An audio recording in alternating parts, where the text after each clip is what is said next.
We now welcome former UFC welterweight champion and current number 7 ranked contender Tyron Woodley. Tyron, thank you for the time today, sir. No worries. How you guys doing? Good, thank you. We will take the first set of questions from Luis Green with MMA Crazy. Tyron, how are you? I'm great. How are you doing? I'm good, thank you.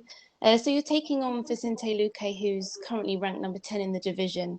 He's very different to your last 3 opponents that you faced. What did you think when they initially put forward his name to you? What I thought initially is that this is a fight that he can bring out a lot of the old Tyron, and I welcome that challenge and I welcome him as an opponent. And what do you think he brings to the table in terms of the style matchup here?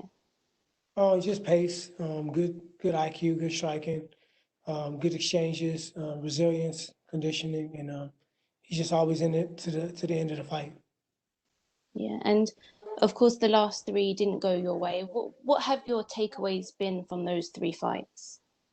Just reshift my focus and put myself in a position where I can go out there and perform to the level that I'm capable and that you guys used to see me perform at. And what's the mindset going into this one? Do you feel like your back is up against the wall? Do you feel any pressure to get back into the win column? I think I've always felt like my back was against the wall. Even when I was a champion, I felt like my back was against the wall. And for me, I think it was more important for me to just focus on performance, and I focus on everything I worked on and actually doing it for a damn change in the octagon. So that's more the focus and the mindset, and just being willing to be violent from top position, getting up from bottom, striking, exchanges, open, pressing forward, all those different things. That's kind of where my mindset is at, and that's the takeaway I can take away from the last fights that didn't happen. Yeah. And is the goal still for you to get back to the title? The goal for me is to get back to the top and to perform. And I think with great performances is always going to put me in position to be right there. I've won 5 world title fights, so you can never dismiss me. Yeah.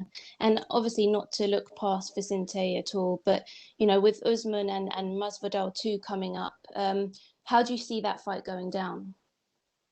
That fight going down, I don't know. I'm gonna root for Masvidal just because he's my homie. But it's a good fight, and we all know what Usman's capable of doing. He beat him once, and though Masvidal didn't have 6 or 7 days notice to go and fight him, he's always training, and I think Usman also had to prepare for a very, very different opponent as well. So they both gonna have more time to prepare for each other. I think it'll be a good fight, but if I had to pull for somebody, of course I'm gonna pull for Masvidal. Okay, well, thanks so much for the time. Good luck on Saturday. Thank you. We will take the next set of questions from Jim Varsalone with the Miami Herald. Yeah, thank you so much. I'm curious how training camp went for you. And I mean, those last 4 fights really have been really big fights for you, and it's nothing new to you. But did you prepare any differently for this one? How did training camp go? What was the process for this one? Training camp for all my fights was great. I really pushed through the wire on all of them. And for some reason, the performances in my last 3 didn't showcase what I actually did and the preparation I put into the fight. This time, we incorporated a little bit more of the mindset and really talking through, what are you thinking right now? What were you thinking in these moments in the fight? And, what are you thinking walking out to the fight? And just really living with the moments, because sometimes we try to erase and we try not to act like those are real. Those are very, very real emotions, and they control how you fight and whether you go or whether you hold back. So I think just being realistic with my last couple of fights and really addressing them and facing them during the training camp allowed me to dig deeper. Who did you bring with you? Who's going to be in your corner for this one?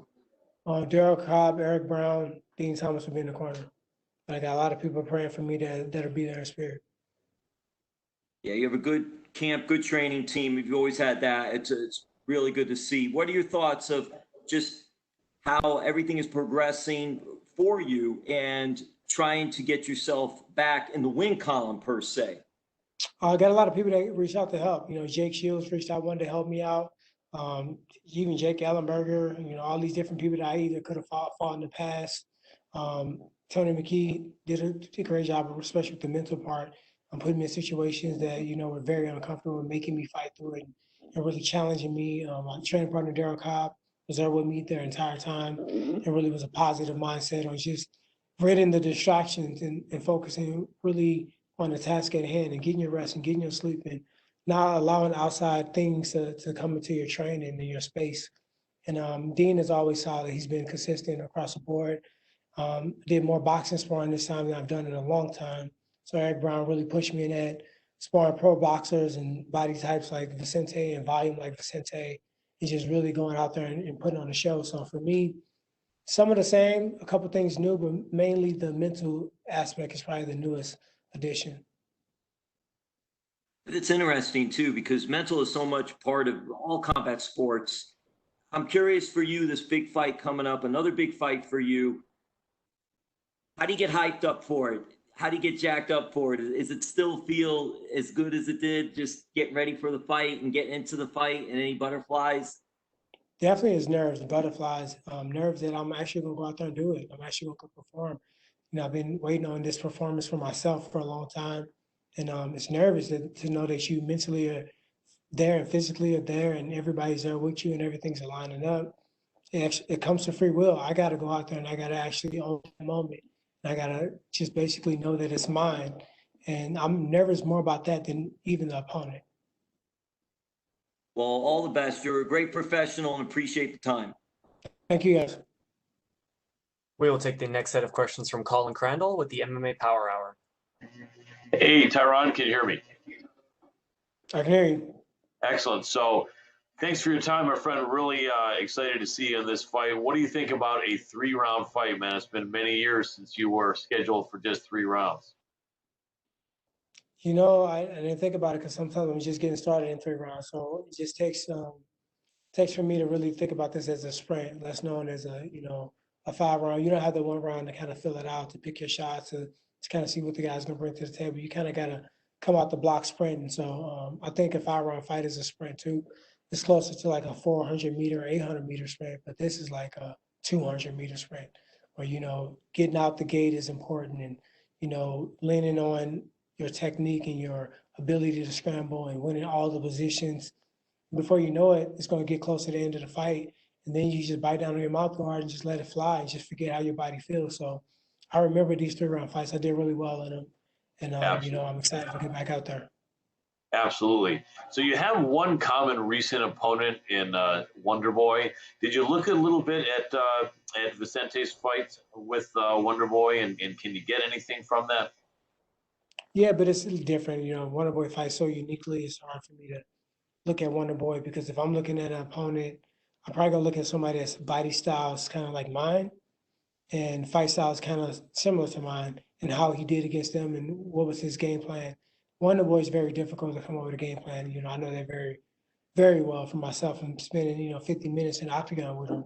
So, but one thing I saw that he did get a little bit frustrated with the variety, but he never stopped pushing forward. He never stopped coming after him. So the biggest takeaway in that fight is that I think Wonder Boy just hit him with some stuff he wasn't ready for. He outscored him and he ran out of time to win that fight. But he never stopped trying. Absolutely. It seems like only in this later part of your career are you fighting Brazilians. I looked and I think you had Andre Galvao in your first 20 fights, and now you're going to be on your 3rd Brazilian opponent in the last couple of years. What do you think about the guys from Brazil in general? Are there any similarities in their fighting style and passion and fighting spirit? You mean besides the fact they started the UFC? There you go. Absolutely. Very good point. I see early on in your career you actually had some submissions. This is the first kind of more striker that you fought in a while. Any chance we'll see Tyron Woodley looking for some of those submissions? He's a submitter as well. I don't know if you've seen some of his dart strokes and rear naked choke and guillotine strokes. He's very long, 75.5-inch reach. And guys go for takedowns. He's always looking to get around their neck in some form or fashion. So I think he's a mixed martial artist completely. He just chooses to do the striking because one is funner for you guys to watch.